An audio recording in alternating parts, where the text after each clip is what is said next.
Good afternoon, ladies and gentlemen. Welcome back to the Acsom Bulletin. It's Tuesday afternoon. It's the full trio this afternoon. It's myself, your host, Declan McConville, joined by Patrick McGilp and Lawrence Conley. Gentlemen, how are we? Doing well. What a game at the weekend. Everybody in the world of Celtic's got to be happy. Yeah.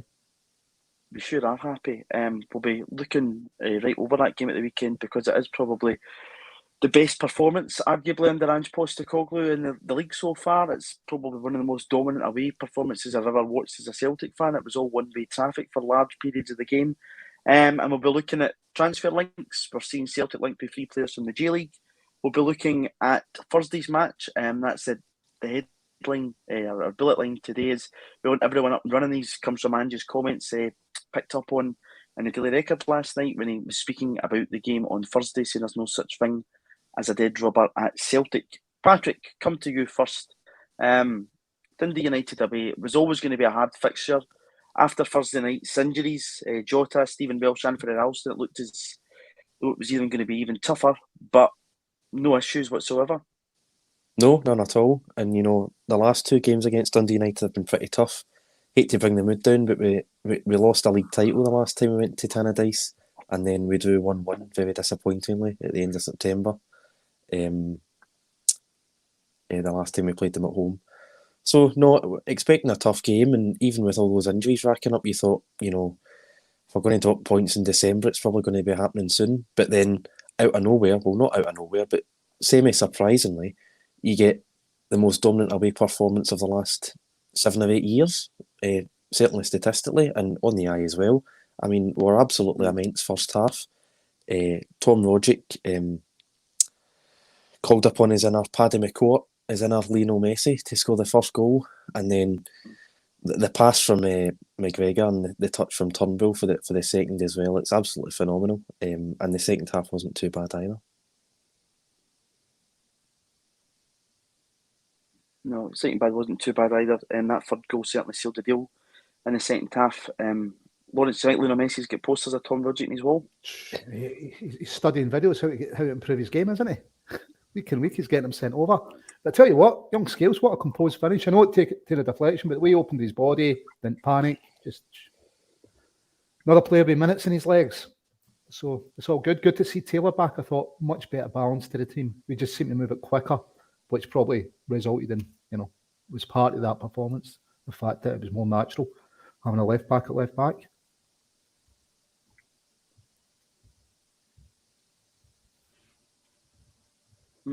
Yeah, I thought Greg Taylor played well at the weekend, coming back in, especially after that pass that you touched on there. The last time we played at Tannadice, it was the game that we ultimately succumbed to losing the league title. Something I've spoken about a lot is mentality throughout this Celtic team. What did it say about some of them that were there on Sunday that played in that game a few months back that they could go up there and just see it out, no bother, and play to what Ange has been asking them to do so? Well, I mean, off the top of my head, I can only think of 3 players that played in both games. I think it was maybe McGregor, Turnbull and Rogic that played in both games. I'm not even sure if Rogic played back in March, because it is a totally new side we've got, effectively. But no, I mean, mentality-wise, there's a lot of games. It's 2 games a week, basically, for the first half of the season. So to keep on grinding out results... Oh, he's dropped out. To keep on grinding out results, Lawrence, it is pretty impressive that even after, disappointments in Europe and a tough September, we can still keep on going and just sort of, grind to put out a performance like that when we've been playing 2 games a week for 4 months. It's really impressive. Listen, United are one of the better teams we've played. So I was worried about going away to Tannadice, but I was looking at run of games. We've got quite a few home games coming up, but thinking Tannadice is going to tell us kind of what type of a team we are. That they've been on. They've had a fairly decent season so far under Tam Court, and I thought, yeah, United is a decent team. We've caused us problems earlier at Celtic Park. This is really going to be a measure of how far we've progressed since then. And as you say, it's never felt we were going to lose a goal. Never mind, drop any points. It was just so dominant. Yeah, it was incredibly dominant. Yeah, I'm just about to say to any of the listeners, I'm having bad Wi-Fi problems, not affected by storms, but I'm just having a disaster. So if I do drop in and out, my apologies. Patrick, and you're incapable of answering, Patrick Lawrence. Um, Patrick, I'll come back to you in this one. Starfelt and Vickers, it was a partnership that was really developing before Carl Starfelt picked up that injury. Obviously, Vickers was out the game last week due to personal reasons, but together they just look so solid. And for a defence that was in crisis for many parts, reported by the mainstream media, two of them just looks as if they've got such a great understanding of each other. And I thought Vickers at the weekend was immense. He just keeps everything so simple, and it just looks as if nothing's too much for him. Yeah, and I think they probably complement each other pretty well, because Vickers isn't the fastest of players and Starfelt isn't that comfortable, passing the ball. Although he doesn't make that many mistakes, you can tell he's not the most comfortable passing out from the back. But they both sort of they help each other with their weaknesses. They make sure they cover for each other. There's not many mistakes between them, and they're two of the most important players on our side. I mean, you can talk about Kyogo and Jota, but Starfelt and Vickers are equally as important, because, with Ange's system, we want to be going forward all the time, but as Ange said several times, he doesn't pop corks or champagne corks for clean sheets. He just wants to limit the opposition's chances, because if they don't have chances, they can't score.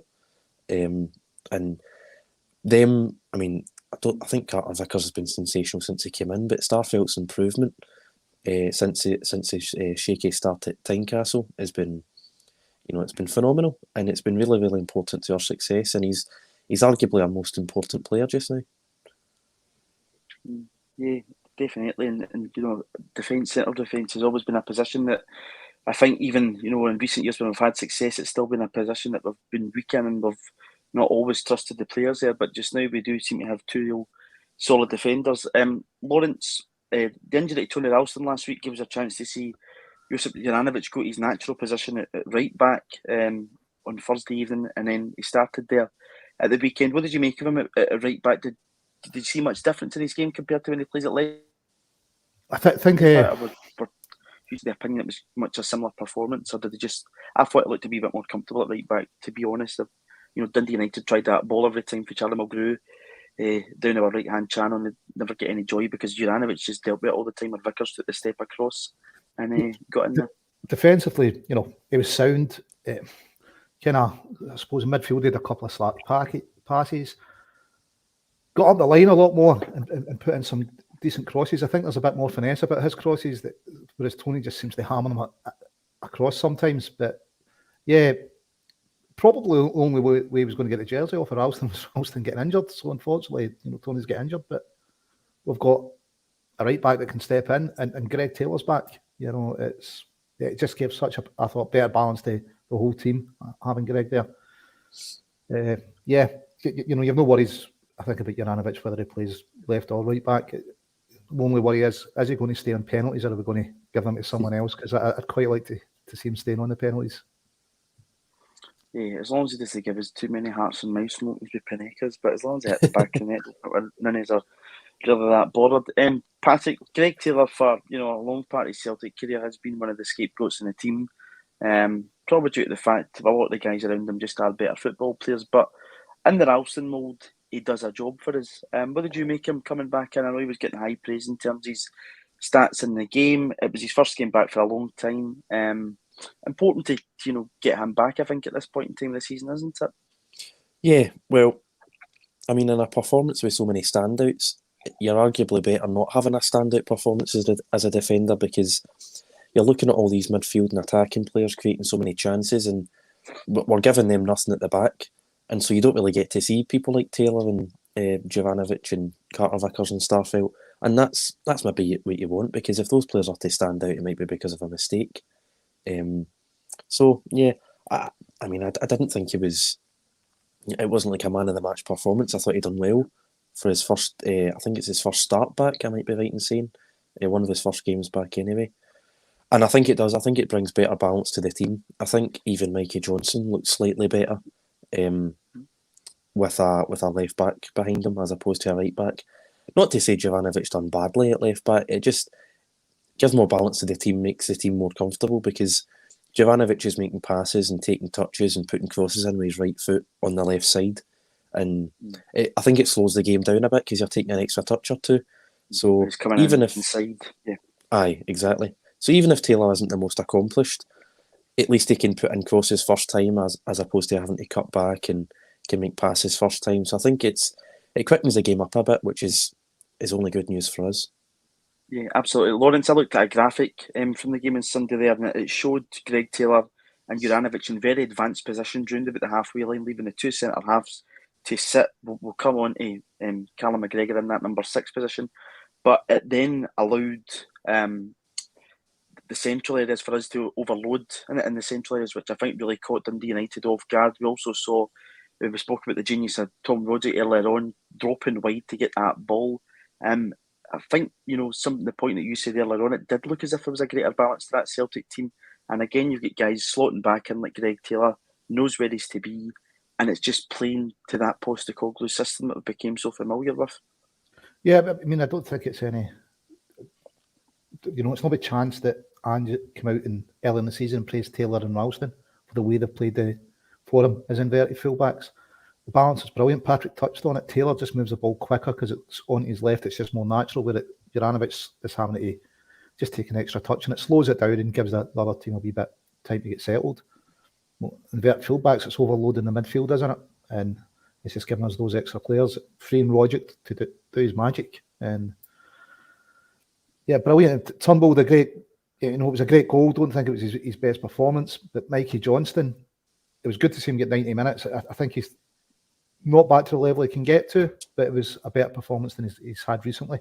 And I think he's a guy that really needs to rebuild his confidence.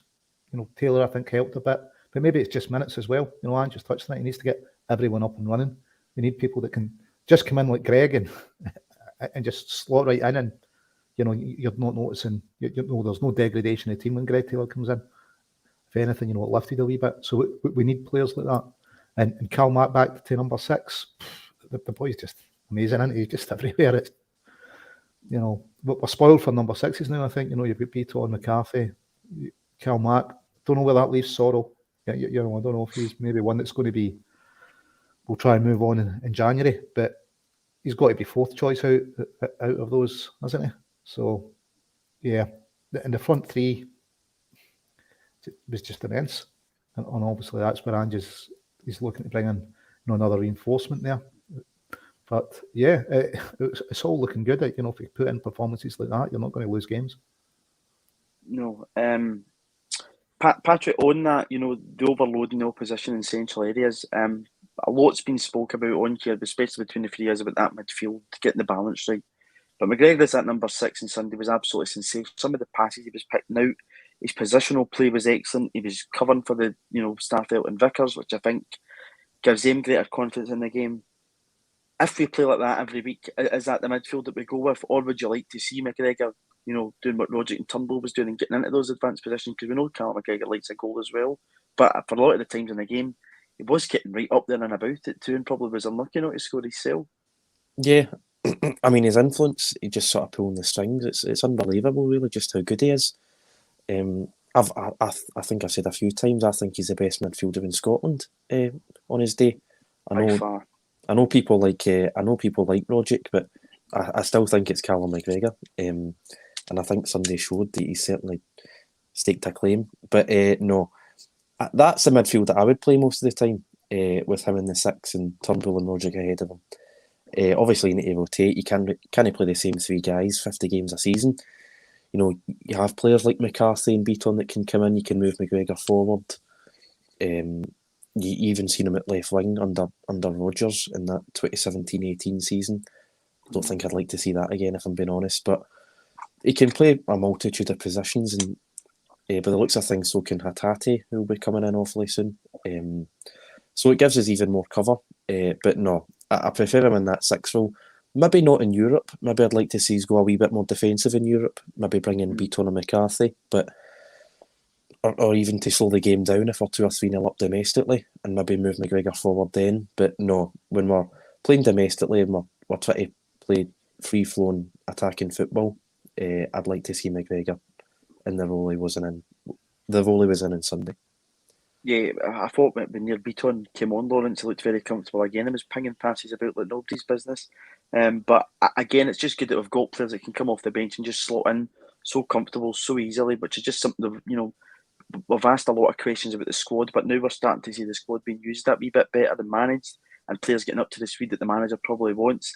It wasn't that he was badly managing the players; it was just that the fitness levels of players just wasn't there at that moment in time. But looking at that and Callum McGregor, Lawrence, are you quite happy now to leave him where he is as that number 6 if he plays like that week in week out, or would you like to see him in that more advanced position, getting and then the balls that he was playing to David Turnbull, which again is absolutely fantastic. Well, I didn't realise how good it was. I mean, I was at the other end of the stadium in the shed, and I never knew, the touch over the goal. He's definitely meant it. It's absolutely terrific goal.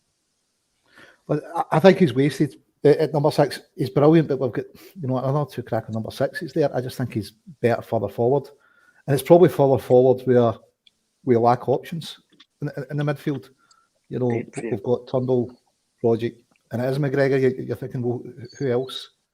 So, but Ange says he wants to get everybody up to speed and maximise the squad. Maybe it is rotating them round and horses for courses. Maybe we think the team's up against a weaker team. Maybe then play McGregor a wee bit deeper because you're going to have more of the ball and go forward more. But yeah, for me, I'd like to see him playing forward and getting back in amongst the goals. One thing that's left me wondering, we've got the best defence in Scotland so far, and I'm wondering what Dan was on about Ange doesn't care about defence, because it seems to be one of the first things he's sorted out. It's kind of going, for a guy who doesn't care about defence, it seems to be, right, he's sorted that, and now that seems a steady platform to build on, you're starting to see more variation in our play. Whether that's because the squad's learning more in training week on week and how they want to play, and he's just kind of gradually building it, I don't know. But for me, he seems to kind of authority that defence first of all. So whoever sits in front of it, we've got 3 good options: McGregor, Beaton, and McCarthy.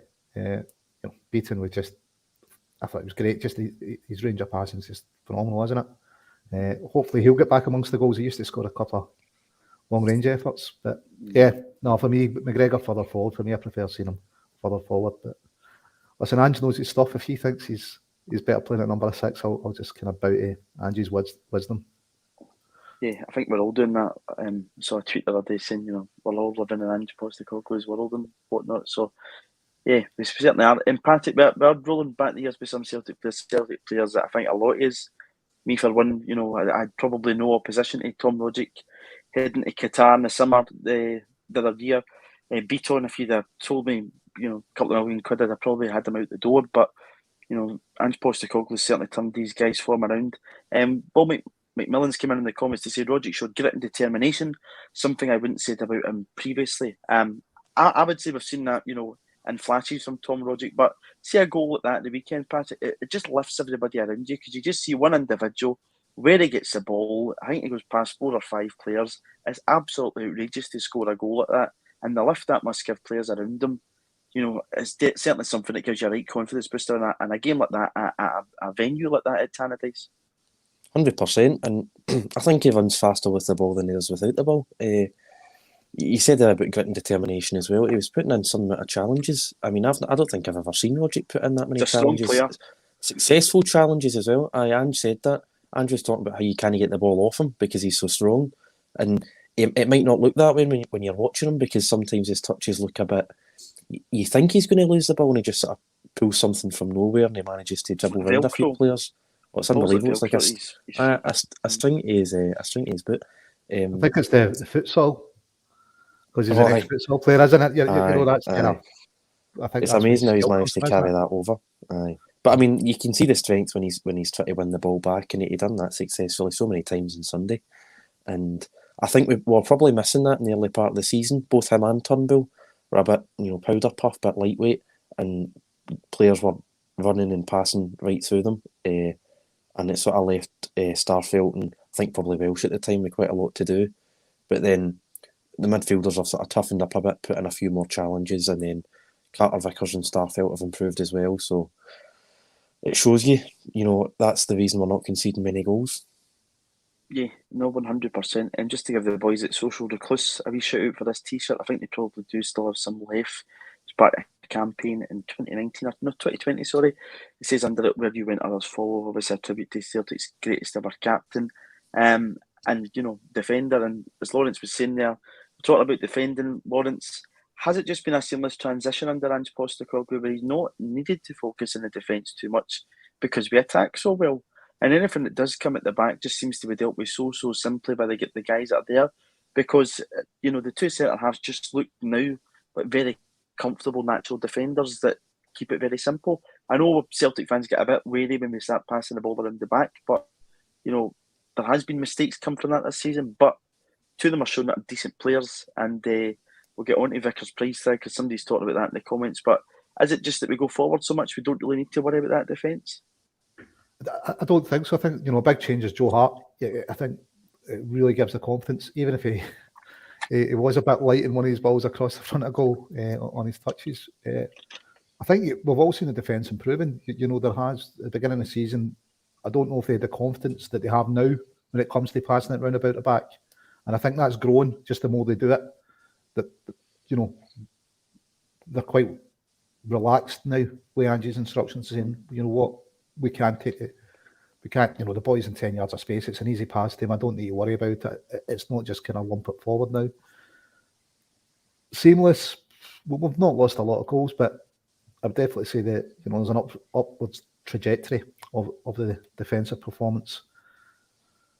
Welsh was unlucky to miss out, but I think that it is going to be Starfelt and Carter Vickers as our best partnership. God knows if Julian will ever be fit again. It's one of those ones, isn't it? You're going, what's keeping him out? The Celtic physios must be scratching their heads as to why he's feeling twinges. But to be honest, is he going to be missed if those two kind of keep putting in performances like that? Probably not. Maybe he's another one that needs to get off the wage bill if he doesn't want to come back and play. Yeah, there probably needs to be a fine balance for that. Obviously, we don't know too much about Chris Julian at this point in time. Patrick, we ourselves, we've not seen him feature for nearly a year now, but we probably would prefer him not to be rushed back too soon if he is going to then be out for another 3 or 4 months. But I think as Lawrence says there, just now I think it's quite solidified with Vickers and Starfelt, and if even Julian was fit, I think he would be on the bench for us at this point in time. 100%. He would probably be joint with Welsh as a sort of third option, because there's nobody going to, on ability wise or performance wise, nobody's going to sort of dislodge Starfelt or Carter Vickers at the moment. When he's going to be back, we don't know. It'll probably be January now, if not later, unless Ange is going to pull another one of his tricks and says, "Oh, he's not ready," and then starts him, like he did with McGregor and Kyogo against Leverkusen. But I think it'll probably be January, and with squad rotation, Starfelt, I think, and Carter Vickers to an extent have played quite a lot of games. Starfelt had his sort of injury and he get rested in that period, but squad rotation is important, so he'll certainly get some game time, but I don't think he's part of the starting pairing if he was to come back tomorrow. Lawrence, going to come to you in this one. Jimmy Holmes came in the comments to say that Vickers been quoted at 2.5 to 3 million now pay at Celtic. The thing I read said 10 million. I think you've seen that as well, Patrick. If the fee was that high, and we paid 7 for Julian, what will be 2.5 years ago, I think. 2.5 years ago, come January time. Yep. And it will be 3 years in the summer. Would you gamble on 10 million? Probably not a gamble. Gamble's the wrong word. Would you pay 10 million pounds for Cameron Carter Vickers if you paid 7 for Julian? We know he's a player, and we know he's only probably going to get better for us. And he's really important to this Ange Postecoglou side. I don't think it's how much you paid for Julian decides how much you pay for Carter Vickers. I think it's just what's your transfer a marker, pot. though. So I think it comes down to what's your transfer pot. Where else needs strengthened? And if your transfer pot's 10 million, are you going to all blow? It's like we could have kept Robbie Keane. Gordon Strachan had the opportunity to buy Robbie Keane or not buy Robbie Keane and buy another 3 players. So, or was it Bellamy? I can't remember. But it was Bellamy had the option to buy and keep. Bellamy. Yeah, but he decided not to, and then because the team needed improvement and the transfer pot was only so big. Is he worth 10 million?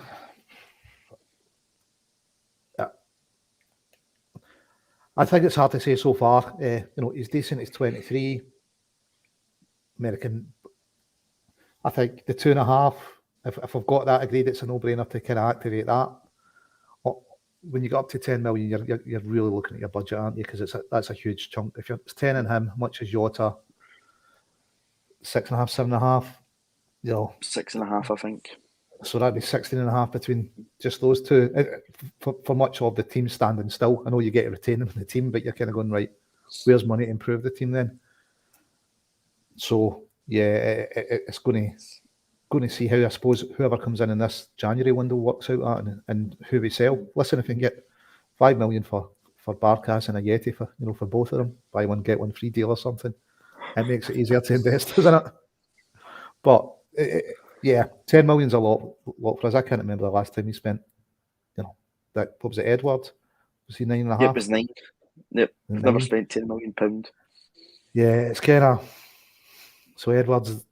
Listen, we made money on Edward. I don't know how he's going on now, if we're going to make any money in a sell on, but it'd be a sticky one to blow all that on Carter Vickers. I think you need to just kind of look at things in the round and see how much money you've got in total and where else needs strengthened.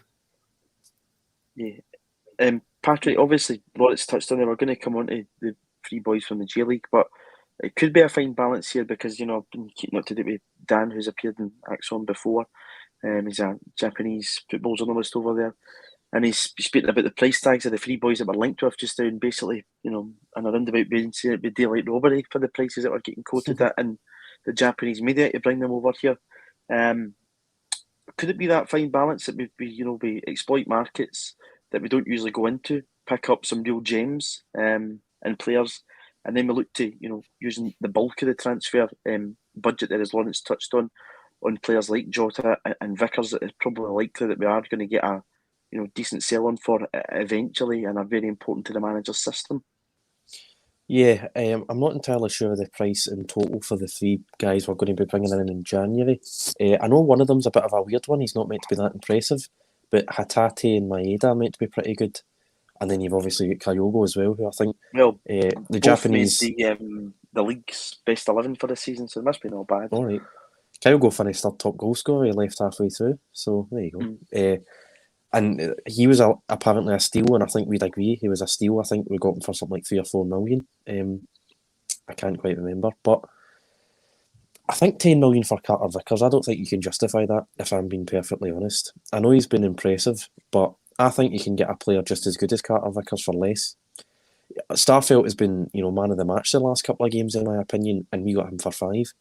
And he took a month or 2 to settle in, but in the course of 3 or 4 years, what's a month or 2? So I wouldn't pay 10 million for Carter Vickers, not only that, because I heard he was out of contract at the end of the season. I don't know if that's true or not. I don't know what's true, because the guy in the comments said 3, we've read 10, and then I've also seen a freebie on Twitter, so we'll see what happens. I wouldn't pay 10 personally. With Jota though, I think I would probably pay the 6.5. You think? Yes, I would pay the 6.5. I'm just thinking, Oh no, he's thinking personally. Can he raise that money just in case there's any danger in going? It's just whether Celtic decide to pay it or not, because I think with Patrick Robertson earlier, and we've seen in the past, I think we were quoted being over 10 million to sign those 2 players. And Jota's arguably better than the both of them, and we're being quoted 6.5. So it's whether you can get a player for slightly less than that, but at the same time, he's in our hands now. He seems to be enjoying his football. He's a young player. He's not only effective in terms of statistics and influence, but he's actually quite exciting to watch. I mean, he's tremendously exciting to watch every single game. And he makes a good star of the Christmas ad. So what more do you want for £6.5 million? But yeah, just going back on the Japanese boys, sort of exciting to see what they bring. I think Maeda's a sort of winger/striker, and the other 2 are midfielders. So we're coming into positions where we do need the depth. And if we can get them in at 1 minute past midnight, the 1st of January, that would help as well. Yeah, that'd be a big lift, and especially going away, Lawrence, to winter training camp, and that kind of ties in here with one of the points David Kelly's made in the comments, saying that Taylor has become another player who gets better while injured, which I think is a really important point. And what Patrick was talking about in Starfield there, is it that some of these guys, when they get that wee rest and go out, come back in and just look so comfortable in this system because they're getting a chance to work on it. They were spoken about international breaks and letting some of the guys, work with Ange during that time. But is it a possibility that, once we get into the January and we get these couple of weeks training, we could see a completely different Celtic side when they come back? Because the time period that Ange had to work with the core of the team when he came in wasn't a lot. In terms of the players that are there that make up the 11, Jota wasn't there, Vickers wasn't there, Starfelt came in very late, Hart, many players there that probably haven't had the time with Ange in the training ground that he would like to have had. Could we see a different Celtic team come January when we come back? I'd hope so. We've got a manager that's got a reputation of developing young players, and he does that on the training ground and be spending time with them and working on them and getting his ideas across. So, the more time he gets to spend with them, he's got a bigger opportunity to influence them and how they perform on the park. I don't know if David with Kelly's maybe meaning he's. I think Taylor takes a lot of stick, actually. Really rate with Greg, but he takes a lot of sticks. I think some people saying he gets better when he's injured, i.e. we forget how bad he's been beforehand. And but for me, he's got a good assist record. Scotland international, the two boys keep him out of the team are Robertson and Tierney. He's 23. He's got loads of room to develop. I mean, that's a really young defence if you look across it. I think we will see a better team the more time Ange has got to work with them. We're just back after an international break and look at the performance we put in. Arguably, a lot of that will be down to Ange getting more time to work with them. I think as we go on, the team seems to be varying the play more, and whether that's they learn a bit of Ange's system and he goes, right, you've got that, now add this bit in and add this bit in. So, Jared talked about it from, Boys Down Under, that your first season is really about building and getting the team to play. It's the second season they really go.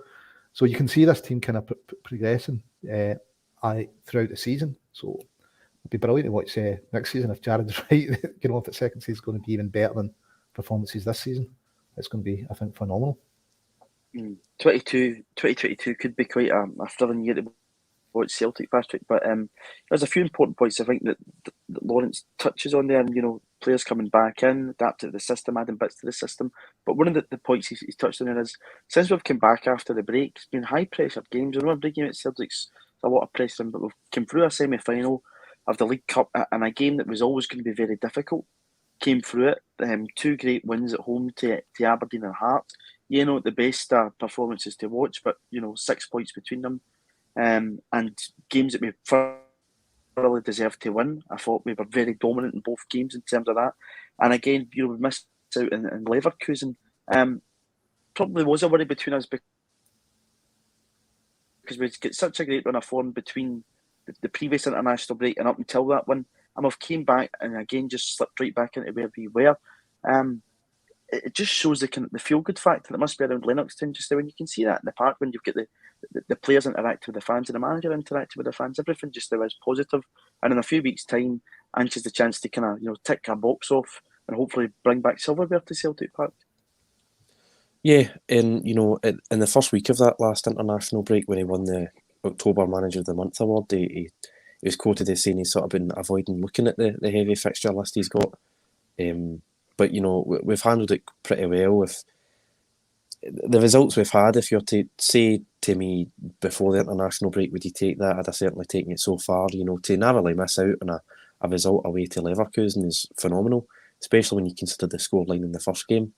And then just to go back to your 2022 comment, I think Ange said on Sky, I think midweek last week, that he's actually 12 months away from being where he wants to be at. And, we think we're flying just now. If he's right about what he's saying, then we're going to be some team this time next season. But, it's going well. You've just got another... I think you've got... Ange didn't say it's a rest for certain players. It's a chance for other players to play, and I think it's a bit of both really, because I think we do need to rest certain players. I think I read that David Turnbull was the only player to start every single game this season, so he's one that you'd definitely be resting against Betis on Thursday. McGregor kind of had time out in September, but he was injured, so, and he's been playing for Scotland during all the international breaks when other players have had a rest, so you'd maybe look at resting him. Kyogo's effectively played a full season now, so you'd be resting him as well. And then you're maybe looking at players like, I don't know, Abada maybe. I'm not entirely sure. But you're probably taking 3 or 4 players out for Betis and try to rotate the squad a bit, and then just back onto league business against Motherwell, because at home you have to fancy yourself. The way we're playing, you have to fancy yourself, and it's just another opportunity to sort of cement the style and improve under Ange. Yeah, Motherwell will be a tough fixture. Obviously, Tony Watt is the league's top goal scorer at this point in time, so they'll come to Celtic Park and try their luck against us. Again, at Fir Park, they're very, very dominant performance from us there. It was 2 going in 4 or 5. But Rolls came in the comments to Lawrence to say would like to see Scales have 90 minutes against Betis. Now, the comment that was as a tackling, we want everyone up and running. He's came off the bench on Sunday, but obviously we've seen flack of him. We've seen him play against Ferencváros, we've seen him against Brave Rovers, etc. Great goal to come on, but looked very composed as well at the back 4. And it would be good to get all these guys up and running. I think Thursday's a real opportunity to that, because Patrick touches on there. Sunday's more important than Thursday, just due to the fact that it's not a dead rubber. We want Celtic to win on Thursday, of course we do, but the 3 points is much more important against Motherwell than it will be against Real Betis. Yeah, definitely. I think with Scales, the problem is we've got Taylor, who also needs minutes, so we might see both of them for 45 minutes. But yeah, Ange just said it. He wants to get everyone up and running. You might see McCarthy and Beaton both in the midfield. Maybe McGregor further forward, maybe Rogic, because Rogic's only just back. But it's definitely a time where we've got a bit of luxury in this game, haven't we? It doesn't matter if we want to lose or draw in this. It's really about Ange using it to get the best out of his squad, get them prepared for the run to the transfer window opening. I mean, everything seems to be going our way these days. We've got referees making decisions for us. It was all over the news last week. I'm sure we're going to see something similar this week on the decisions that didn't go for us. No doubt the head of refereeing, or can't remember his name, he'll be coming out on BBC pretty shortly just to talk about it.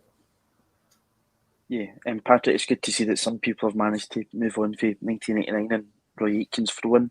To look at this, another comment coming from one of our regular contributors is saying that we can't just assume that all 3 Japanese guys will settle as easily as Kyogo. He's thrown in the names of Patrick Berg and Kevin Nesbitt. Is that a worry? Because obviously, we're all very excited about looking at the Japanese market. We looked at the J League, but Ange just said he knew what he was getting with Kyogo. Kyogo was 26, he knew he was going to settle, they would adapt to the culture. Is there a wee bit of a worry that, all 3 of them may come in and 1 or 2 might not adapt to Scotland so quickly, and then you might have a bit of an issue? And what do you make of the other 2 players there that's been mentioned in Berg and Nesbitt? Nesbitt, sorry. I think the only players that haven't really adapted to Scotland, you could maybe say Barkas, but you don't know if that's a confidence thing. I think with Ajeti, you could say Ajeti's not adapted, but I just think he's a bad football player, if I'm being honest. I just don't think he's good enough. Maybe the price tag didn't help, but he's not shown anything to prove to me that he's a Celtic level player, Celtic quality player. On the players mentioned, if Patrick Berg comes in, McGregor's definitely getting moved forward, because you've got to play a player like Patrick Berg, and you can't be dropping Callum McGregor. If we sign Patrick Berg, I'll be very excited about next season. I'll be very excited about the next half of this season as well, because he's been phenomenal in the Europa League for, is it Bodo Glimt, I think he plays for. Mm-hmm. Kevin Nisbet, I'm not that sold on. I sort of wanted us to sign him in the summer, but he's not had the best of starts this season at Hibs. It's hard to tell with players at other clubs in Scotland how good they are or not. I wouldn't mind taking a punt on him, but anything over 2.5 or 3 million, I'd probably pass on that. I think we can get better elsewhere. can probably get better in Japan, or Ange mentioned South Korea in the media as well. That's another league I think we're going to be looking at, and I think we spoke about Iran on the podcast last week as well. So there's loads of markets all over the world that we could be diving into, and to spend any sort of money on Kevin Nisbet, I'm not just too sure. Yeah, we've seen him in flashes, you and I, for Scotland as well. Also, we've seen him for Hibs. It's very hard to judge him, but Lawrence, the few players that we're looking at in the G League just now are being linked at, as Patrick said, is Maeda, left winger / striker. Hatate, who we know can play as a defender and he can play in midfield. The other chap escapes a bit at 6 and he plays as that central defensive midfielder. These are all positions that we probably do need to strengthen him. If we can get these deals done, it's a no-brainer. But there obviously is that worry against work permits and stuff like that, because it's going to be difficult with, COVID we know hasn't went away, and try to get them in and whatnot is going to be tough. But if we can get those deals done, and if that's what Ange wants, then we need to get them done as soon as possible and not hang about like we usually do in any transfer window. Yeah, you'd want them, these 3 in the first day, wouldn't you? The deal's done, and hopefully no delays in registrations or anything. Just get them in and registered in time, or everything approved to go straight into the squad. Maeda looks rapid. I think he's worked under Ange. He'd really compliment Kyogo in his pressing. He looks so quick. It's a market Ange knows. He's had a look at the squad, and he said he's 12 months away. One of these guys might just be a stopgap, saying, look, we'll see what he gives us over the 12 months. Who knows? But brilliant to get him in. Nisbet, I think's a decent player, but it's the amount of money we need to spend on him. I think we've touched on it. It's we generally don't spend loads in January. I think Hibs would be looking for 4 or 5 million for Nisbet, and I think for us, how many players could we get for that money? What kind of quality of players could we get? The 5 million might buy all 3 boys for Japan, potentially. So I think it probably rules out Nisbet. Berg, again, it's cash. Number 6, I think we've got 3 cracking number 6s. For me, it's under Sorrow there. So I wouldn't say we need to bring in another number 6. We've got McGregor, McCarthy, Beaton. I think, left back, I think we all recognise Taylor could do with a bit of competition there. A lot of people don't think he's first choice. Maybe we should be buying somebody of Juranovic's quality for left back. But then we've got Scales, and have we really seen enough of Scales to judge him? He looked composed when he came on. The way he taken that finish was, I thought it was brilliant. It was like a striker taking it away. He opened up his body, and defenders are more likely to just absolutely lash that over the bar, aren't they? But he was so composed with it. So I think we did kind of need to get through and say the midfield really needs strengthened. I think it's our attacking options that are lacking. Giacomakis, it just seems wasn't fit, injured, not up to speed.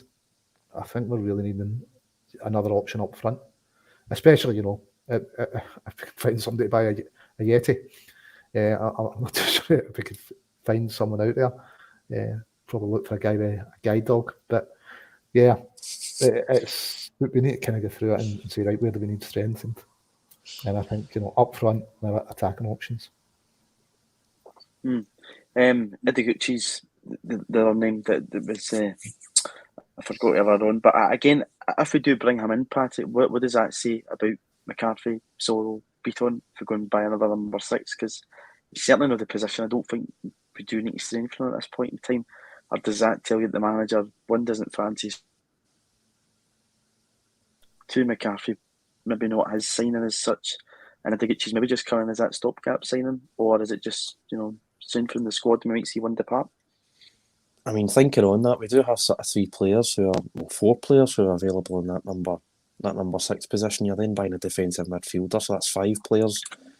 The comment about Patrick Berg, I think he's such a quality player that I think I'd be driving Beaton to the airport in that scenario, because I think if you can get a player like that for a good fee, you have to sign him. But if we're going to be signing our 5th number 6, I just don't think it's going to be happening, is it? I know It's whether it's a stopgap or not, I'm not sure, because you sort of wonder where he sees McGregor, because we're talking about how well McGregor can play in all three positions. If we're signing a fifth player, presumably he's going to be fifth in the pecking order. He might already be above Sorrow, you just don't know. But you obviously don't need 5 players in one position, so he might be looking at playing McGregor further forward, and I think it's less likely the Japanese guy will be a stopgap. I think it's more likely that the players we've seen so far are stopgaps. Possibly. Because we do have 4 already in there. To buy a fifth player as a stopgap, it seems a bit... I don't know if that makes sense, but you don't know. I'm sure Ange knows what he's doing, and the good thing about signing Japanese players is they're almost certainly his buys, and he is effectively the manager and the director of football in the one person. So he's revolutionising the football club, modernising the football club in a way we probably hoped Brendan Rodgers was going to do. And if he thinks he's got a player, then you just need to back him and you need to get him over the line. Yeah, 100%. Pinball must be a Who fan coming in here, Lawrence, to say that he thinks that Ayeti would do well on a full strength team. I just think the way that we play football, the 4-3-3, I don't think Alba Ayeti's to do it before. And I've said multiple times, but the way that we bought in the summer of 2020, we were certainly setting up for a 3-5-2 or playing 2 strikers up front. It never came to fruition.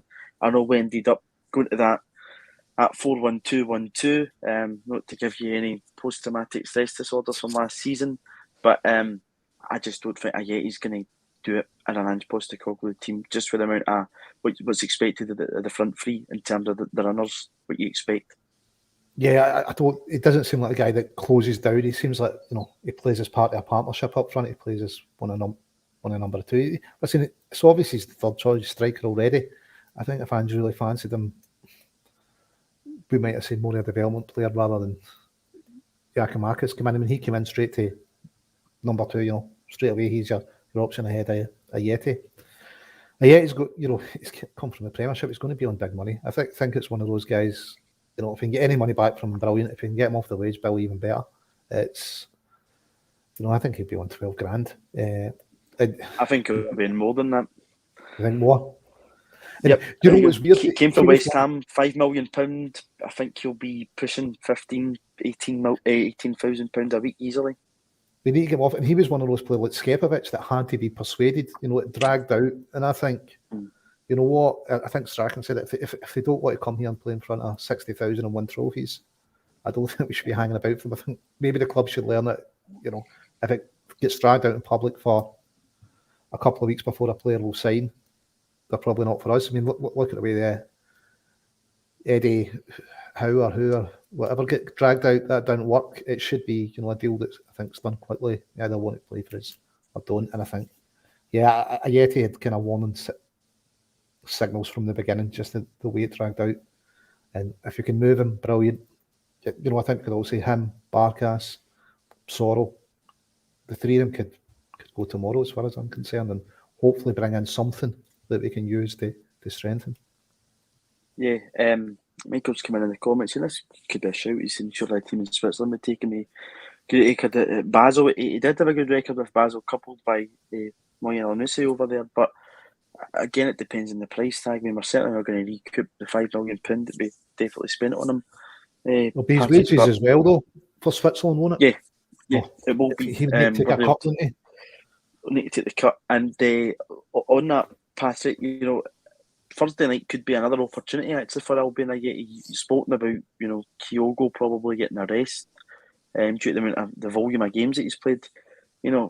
Albion, we've seen him obviously scored those 2 really important goals against Ross County this season. 2 goals against Ross County, is that right? He certainly scored against Ross County. I think they're back at their own game. Carter Vicker scored 1 against Ross County, so we only won 3-0. Was it 2? That was that game then, I'm right. Well, no, so Johnson was 2-0, Ross County was 3-0, so it was definitely Ross County.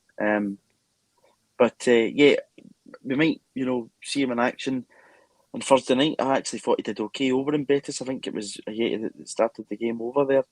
But probably I will be Vasilis Barkas too that you'd like to shift out just due to the wages that are probably taken up at this point in time. Yeah, 100%. I mean, they cost us 9.5 million, and then they're costing us 40 grand a week in wages as well for 18 months. Past 18 months, it's a phenomenal sum of money, really. I mean, you can talk about how much money you make in sell-on fees with players like Edward and Ayer, but it's totally undone by these really, really poor signings. I mean, I'd go as far as saying if one person was responsible for both of those players, I'd sack them, because that's a terrible outlay for what you're getting back. Because you'd be lucky to get 3 million in sell-on fees, and that would barely recoup the wages that we've paid them. So you're talking about a loss of £10 million over the course of 18 months. It's absolutely astounding, really, for a club that's operating on a turnover of less than 100 million. But you know, he probably will start against Betis, and you're right, he did play quite well away. And I actually thought he was going to kick on a wee bit, you know. Yeah, so did I. Because he did play that well. He was actually pressing their defenders and their goalkeeper. And Ange said, you know, that was the game where he thought the players were really buying into what he was doing. So, you know, it is an opportunity for him, but it's probably an opportunity for him to put himself in the shop window, because he's not going to make it at Celtic. I just can't see it. Once Maeda comes in, he's fourth choice, and you're not fighting your way back from fourth choice, I don't think. Not unless you're Tommy Coyne. Unless you're Tommy Coyne. I don't Sorry, think boys. I'll bet you place. No, I know who Tommy Coyne is, don't worry. No, I know who Tommy Coyne is. I don't think I'll bet you can probably lace Tommy Coyne's boots at this point in time, though, Lawrence. Definitely not, mate. If Coyne had an extra half yard, he'd have been playing for Madrid, I think. He was normal. One of these points Michael's coming in, I think it's probably what we were talking about earlier, Patrick, with James McCarthy. I think the point me and you were making at that point in time was, you know, the squad was so threadbare. I imagine the Celtic transfer strategy in the summer was a point of, you know, offering the manager different players and telling him to pick, whereas not going out and getting his own players. So I think probably Ange gave the nod to all the players that came in, bar maybe Osazi, Origi, and Liam Shaw, because they were already done. But the point they were trying to make is, you know, McCarthy just doesn't, on the basis, look as if he is an Ange Postecoglou signing, but he probably was given the nod to take him, because, you know, we do know that James McCarthy's a quality player and can do it in the Premier League. We thought the 4-year deal was a bit odd, but we do hope he kicks on for Celtic, because we know there is a player there. Yeah, I mean, the point is that Ange would instigate the Japanese signings. Say that again, Patrick. Ange would instigate the Japanese signings, whereas, you know, it's not him who's instigating the James McCarthy signing or the Joe Hart signing, for example. Not to say that they're bad players or they're bad signings. You know, Joe Hart's turned out to be phenomenal for £1 million, but you just know that when you're signing from Japan, the very first step is definitely going to be Ange. Yeah, 100%. Or if we have set up any kind of scouting in Japan, which I do imagine what we probably did ever since Postecoglou arrived, and it's probably a mixture between. In terms of players coming in, Lawrence, you know, it was 3-0 at the weekend, but it probably could have been 6 or 7 had it not been for the man between the sticks and Siegrist for Dundee United. Would he be a player you'd be interested in for the right amount of money? Is he free at the end of the season? Is he coming up on the end of his contract? Possibly. I don't think you'd be paying any more than £1 million for him anyway. I think Bain's been offered a new contract. Is it Toby Oluwemu? England under-19 seems to have a big future ahead of him. We've got Ross Doohan and we've got Connor Hazard. Connor's already playing for the North of Ireland. So, yeah. What we're going to do with all the goalkeepers, I'm assuming by this time Barkas would be away. So, you know, if you're bringing in Siegrist, you've just given Bain a contract. Well, where does Toby, Ross and Connor fit in then?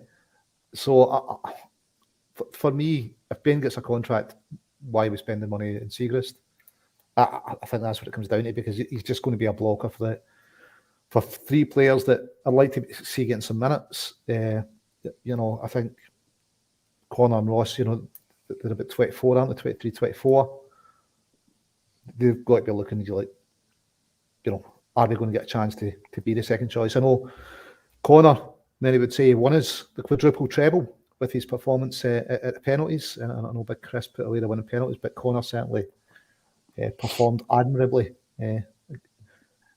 for me, no. Secret's a no. It's just too many goalkeepers. Again, it's like, why invest money there when we've got all these keepers? Barkas is gone. Ange has made the decision to offer being a contract. We're not offering him a contract to get rid of him. If we're going to get rid of him, just get rid of him. So you wouldn't, for me, it's a no. I want to kind of see. Toby's been getting some great write-ups on his performances. I'd really like to see him getting a chance. I know he's been on the bench in Europe a few times. Tell you what, maybe Thursday's a chance to do that. Put Hart on the bench and shove Toby between the sticks and just let's see what he's got. Yeah, it's a possibility, because Joe Hart is so pivotal to what we do just now, Patrick, and in a game like that, you're obviously taking a risk in training with him, but probably a risk you don't need to take. One of the points coming in here, I think, is really interesting, is from Mappy in the comments saying priority is to get Ange signed up. Now, I've seen a few people in the comments talking about this. Do you think Celtic will eventually do that, Patrick? Because I think Ange, as far as I know, is in the traditional kind of years rolling contract with the club. The only manager in the past few years, I think, that got a long-term deal was Brendan Rodgers. I think they gave him a 3 or 4 year contract. 4 year contract, aye. Is it just the case of 4 year contract? Is it the case of just getting Silverberg over the line first before we make any decisions like that? Well, that's what happened with Rodgers. We won the League Cup was it November or December in 2016?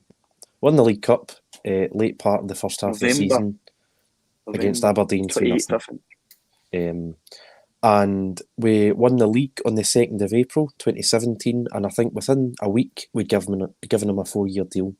So I think we all knew Rodgers was the real deal well before that, but to get a league over the line, the league was over the line in January that year anyway, but to get the league title over the line, the board I think probably waited and then gave him a new deal.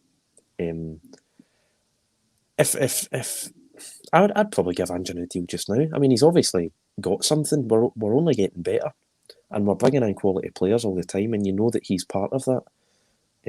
So I'd jump at the chance to give him a new deal. How long he wants to stay for, I don't know, because he is 56. Hopefully a long time. Aye, hopefully a long time. But he is 56, so he's probably only got 2 or 3 more jobs in him, and he probably wants to manage at the top level. Not to say Celtic can't be at the top level. I think under Ange we probably could be, but maybe one of those top 5 leagues or something. You just don't know his personal ambitions, because he does say he backs himself, and I think if he didn't back himself, he wouldn't have made it to Celtic, because he came in on his own. But no, I'd give him what he wants personally, and I wouldn't wait until April or May for him to lift a title for us to do that.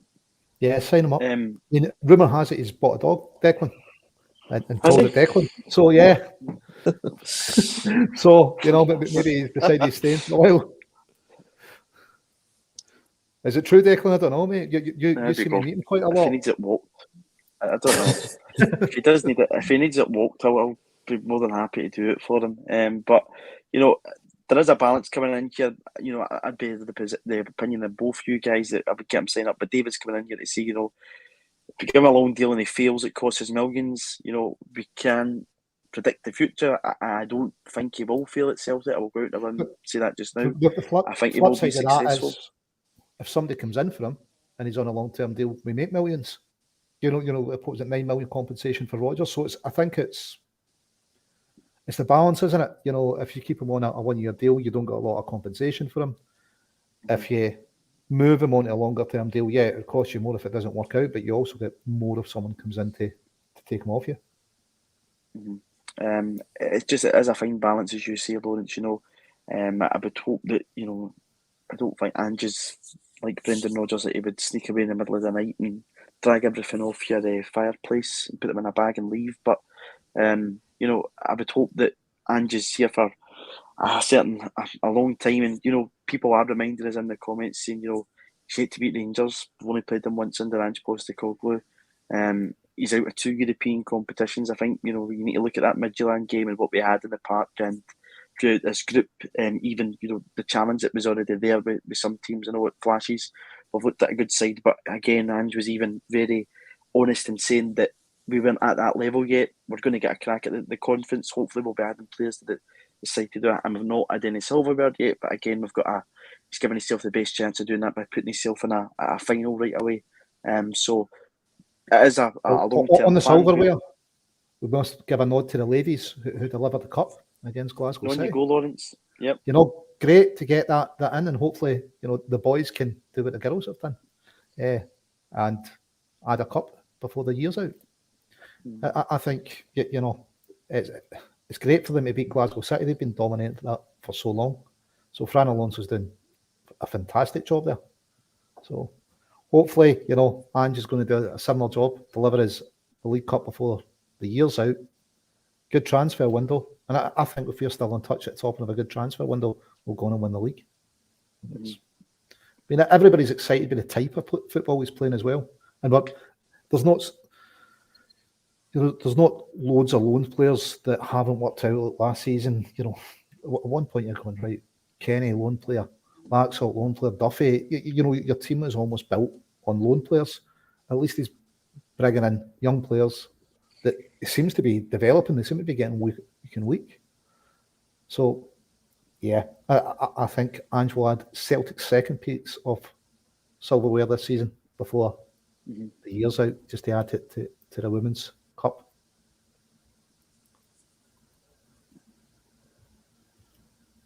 Yep, fingers crossed he does. David Kelly said to me, we'll see where we are come the second.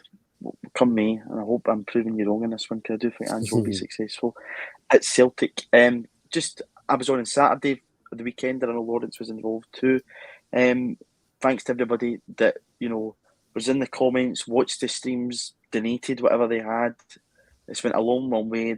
The money we've raised has been absolutely sensational, and the auction is up on eBay just now. You can find us at Celtic State of Mind on eBay. There's some great bits of Celtic memorabilia there that you can bid on, which will go to our final total that will go to St Mary's and St Alphonsus. Very important to do that, and I think the scale of the money that we've raised, Patrick's been absolutely phenomenal. And I know you want to just give a wee shout out to another cause that me and you're both part of too. Yes, University of Strathclyde Celtic Supporters Club are doing. I think it's our second time we've done it. It's a Christmas appeal for There's going to be a food bank collection at the Student Union at Strathclyde between 10 and 2. So just sort of bring along anything you can. And then on this Friday, it'll be my Twitter page, your Twitter page, and the Strathclyde Celtic Supporters Club Twitter page. You can donate any sort of cash that you want. I know we're constantly asking you for money on this because I've just been a charity weekender, but it's all for a good cause. So even if you could just retweet it and see if anyone else will donate money, just anything you've got. You know what we should be asking? Thank you very much. We should be asking Celtic to help out St Mary's where it all began. If the Acsom and the rest of the Celtic pod viewers can raise over 20,000 quid, where's Celtic in this? Because that is, day zero for Celtic. That's where the club was formed. Where's the Celtic Charitable Foundation? Why aren't they stepping in and helping the St Mary's? Ground zero for Celtic. It's in trouble just now. It needs the cash. You'd really expect Celtic to be stepping up, and I don't think any of the fans would be against the charitable foundation stepping in and helping the parish that gave us Celtic. Yeah, again, it's an easy one. If the board would help the board perhaps reconnect with the fans, if they could take actions like this, but we won't hold our breath in Celtic doing it. But it'd be great if they could. And I think also we've got the auction online as well now. The Acsom auction, there's some signed goods there to try and raise a wee bit more for the parish. But I think Paul John will be tweeting all that out as well. Yep. As I say, the auction is up on eBay. You can find us at a Celtic State of Mind. There's signed Danny McGrain memorabilia up there, George Conley memorabilia, like Bertie Older. I think there's a signed jersey from Bertie, and there's some other great pieces. So check that out if you can. And thanks again for all the comments today. Thanks to everybody that tuned in over the weekend. Thanks to everybody that donated. And to Lawrence Conley and Patrick McGill, thank you for joining me in a Celtic